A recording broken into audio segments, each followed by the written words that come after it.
ನಮಸ್ಕಾರ, good morning ಕರ್ನಾಟಕದಿಂದ top ಸುದ್ದಿಯ ಅಪ್ಡೇಟ್. ರಾಜ್ಯ ದೇಶ ವಿದೇಶ ಸುದ್ದಿಗಳ ಸ್ಪೀಡ್ ರೌಂಡ್ ಅಪ್. ಟಾಪ್ 18 ಸ್ವಾಗತ. ನಾನು ಪೃಥ್ವಿರಾಜ್ ಹಾರ್ನಹಳ್ಳಿ. ಹೊಸ ಸರ್ಕಾರಕ್ಕೆ ಸವಾಲಾಗಿದೆ ಮಳೆಯ ಅವಾಂತರ. ಬೆಂಗಳೂರಲ್ಲಿ 1 ತಾಸಿನ ಮಳೆಗೆ ಓರ್ವ ಯುವತಿ ಬಲಿಯಾಗಿದ್ದಾರೆ.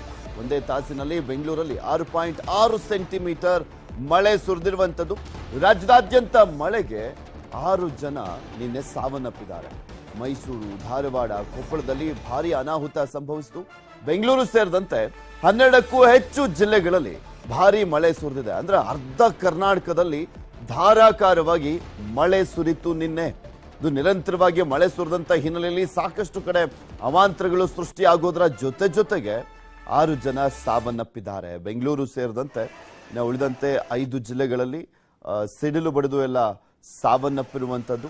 ಅದೆಲ್ಲದ್ರ ಬಗ್ಗೆನೂ ಕೂಡ ನಿಮಗೆ ನಿನ್ನೆನೂ ಕೂಡ ಮಾಹಿತಿಯನ್ನು ಕೊಡ್ತಾ ಇದ್ವಿ. ಯಾವ್ಯಾವ ರೀತಿಯಾಗೆಲ್ಲ ಮಳೆ ಸಾಕಷ್ಟು ಕಡೆ ಧಾರಾಕಾರವಾಗಿ ಸುರಿದು ಅವಾಂತರ ಸೃಷ್ಟಿ ಮಾಡ್ತು ಅಂತ. ರಾಜಧಾನಿ ಬೆಂಗಳೂರು ಸೇರಿದಂತೆ ರಾಜ್ಯದ ಬಹುತೇಕ ಜಿಲ್ಲೆಗಳಲ್ಲಿ ನಿನ್ನೆ ಭಾರಿ ಮಳೆ ಸುರಿತು. ಗುಡುಗು ಮಿಂಚು ಸಹಿತ ಮಳೆಯ ಜೊತೆಗೆ ಕೆಲವೆಡೆ ಆಲಿಕಲ್ಲು ಮಳೆ ಕೂಡ ಆಗಿದೆ. ಯಾವ್ಯಾವ ಜಿಲ್ಲೆಗಳಲ್ಲಿ ಮಳೆ ಸುರಿದಿದೆ ಅಂತ ನಿಮ್ಗೆ ತೋರಿಸ್ತಾ ಹೋಗ್ತೀವಿ. ಬೆಂಗಳೂರು ನಗರ, ಬೆಂಗಳೂರು ಗ್ರಾಮಾಂತರದಲ್ಲೂ ಕೂಡ ಮಳೆ ಸುರಿತು. ಇದರ ಜೊತೆಗೆ ಚಿಕ್ಕಬಳ್ಳಾಪುರ, ಕೋಲಾರ ಜಿಲ್ಲೆ, ರಾಮನಗರದಲ್ಲೂ ಕೂಡ ಮಳೆ ಆಗಿರುವಂಥದ್ದು. ಮಂಡ್ಯ, ಮೈಸೂರು, ಚಾಮರಾಜನಗರ ಜಿಲ್ಲೆಯಲ್ಲೂ ಕೂಡ ಮಳೆ ಆಗಿದೆ. ಕೊಡಗು, ಹಾಸನ, ಚಿಕ್ಕಮಗಳೂರು ಇಲ್ಲೂ ಕೂಡ ಧಾರಾಕಾರವಾಗಿ ಮಳೆ ಸುರಿದಿರುವಂಥದ್ದು.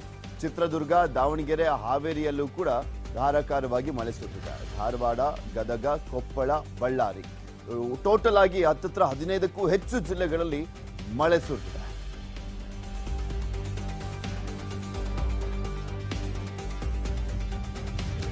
ರಾಜ್ಯದೆಲ್ಲೆಡೆ ಭಾರಿ ಮಳೆಯಿಂದಾಗಿ ಹಲವು ಅವಾಂತರಗಳು ಸೃಷ್ಟಿಯಾಗಿದೆ. ಈವರೆಗೂ ರಾಜ್ಯದ 5 ಜಿಲ್ಲೆಗಳಲ್ಲಿ 6 ಜನ ಮಳೆ ಅವಾಂತರಗಳಿಂದ ಮೃತಪಟ್ಟಿದ್ದಾರೆ.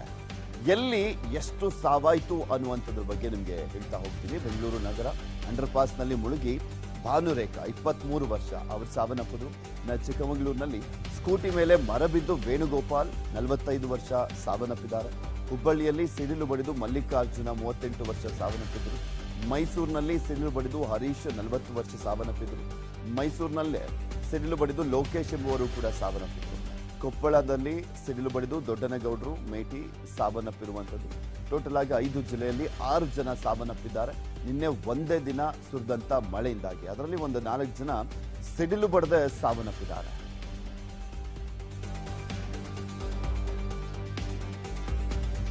ನಿನ್ನೆ ಮಳೆ ಸುರಿಯುವಂತ ಸಂದರ್ಭದಲ್ಲಿ ಕಾರೊಂದು ಕೆಆರ್ ಸರ್ಕಲ್ ಅಂಡರ್ ಪಾಸ್ಗೆ ನುಗ್ಗಿತು.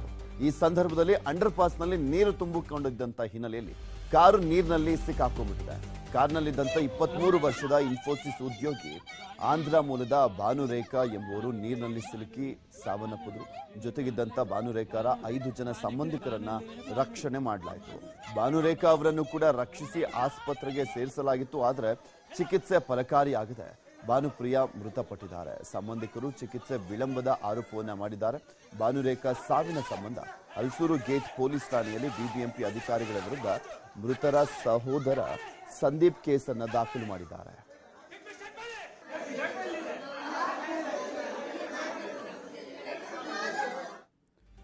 ಭಾನುರೇಖಾರನ್ನ ರಕ್ಷಿಸಿ ಚಿಕಿತ್ಸೆಗೆ ಅಂತ ಸೆಂಟ್ ಮಾರ್ಥಾಸ್ ಆಸ್ಪತ್ರೆಗೆ ದಾಖಲಿಸಲಾಗಿತ್ತು. ಆದರೆ ಚಿಕಿತ್ಸೆ ಫಲಕಾರಿಯಾಗಿದೆ. ಭಾನುರೇಖಾ ಅವರು ಮೃತಪಟ್ಟರು. ವಿಷಯ ತಿಳಿದು ಆಸ್ಪತ್ರೆಗೆ ಭೇಟಿ ನೀಡಿದಂತ ಮುಖ್ಯಮಂತ್ರಿ ಸಿದ್ದರಾಮಯ್ಯ ಕುಟುಂಬಸ್ಥರಿಗೆ ಸಾಂತ್ವನವನ್ನ ಹೇಳಿದ್ರು. ಮೃತಳ ಕುಟುಂಬಕ್ಕೆ 5 ಲಕ್ಷ ಪರಿಹಾರವನ್ನ ಕೂಡ ಘೋಷಣೆ ಮಾಡಿದ್ರು. ಅಸ್ವಸ್ಥಗೊಂಡವರ ಚಿಕಿತ್ಸೆಯ ವೆಚ್ಚವನ್ನ ಸರ್ಕಾರವೇ ಭರಿಸುತ್ತೆ ಅಂತ ಕೂಡ ಹೇಳಿದ್ರು. ಆಸ್ಪತ್ರೆಯಿಂದ ನಿರ್ಲಕ್ಷ್ಯವಾಗಿದ್ರೆ ಕ್ರಮ ಕೈಗೊಳ್ಳೋದಾಗಿ ಭರವಸೆಯನ್ನು ಕೊಟ್ಟಿದ್ದಾರೆ. ಈ ಮಧ್ಯೆ ಪರಿಹಾರದ ಬಗ್ಗೆ ಪ್ರತಿಕ್ರಿಯಿಸಿರುವಂತಹ ಡಿಸಿಎಂ ಡಿಕೆ ಶಿವಕುಮಾರ್, ಪರಿಹಾರ ಕೊಡೋದು ದೊಡ್ಡದಲ್ಲ, ಸಮಸ್ಯೆಗೆ ಶಾಶ್ವತ ಪರಿಹಾರವನ್ನ ಹುಡುಕಬೇಕಾಗಿದೆ ಅಂತ ಹೇಳಿದ್ರು. ಅವಳು ಸತ್ತಿರೋದ್ರಿಂದ ಅವಳಿಗೆ ಸರ್ಕಾರದಿಂದ 5 ಲಕ್ಷ ರೂಪಾಯಿನ ಪರಿಹಾರ ಕೊಡ್ತೀವಿ. ಭಾನುರೇಖಾ ಬಾಕಿಯವರಿಗೆ ಟ್ರೀಟ್ಮೆಂಟ್ ಇದೆಯಲ್ಲ ಅದನ್ನ ಸರ್ಕಾರ ಸ್ವಂತ ಖರ್ಚಿನಲ್ಲಿ ಅವರಿಗೆ ಟ್ರೀಟ್ಮೆಂಟ್ ಕೊಡ್ತೀವಿ. ಪರಿಹಾರ ಒಂದೇ ಅಲ್ಲ ರೀ. ಪರಿಹಾರ ಕೊಟ್ಬಿಟ್ಟು ಏನೋ ಒಂದು 5 ಲಕ್ಷ ಕೊಟ್ಬಿಟ್ಟು 10 ಲಕ್ಷ ಪರಿಹಾರ ಅಲ್ಲ. ಮುಂದಕ್ಕೆ ಇಂಥ ಸಂದರ್ಭಗಳು ಆಗಬಾರ್ದು ಅನ್ನೋದನ್ನ ನಾವು ಮುಂಜಾಗ್ರತೆಯಿಂದ ನಮ್ಮ ಕೆಲಸ ನಾವು ಮಾಡಬೇಕು. ನಾವು ಮಾಡ್ತೀವಿ.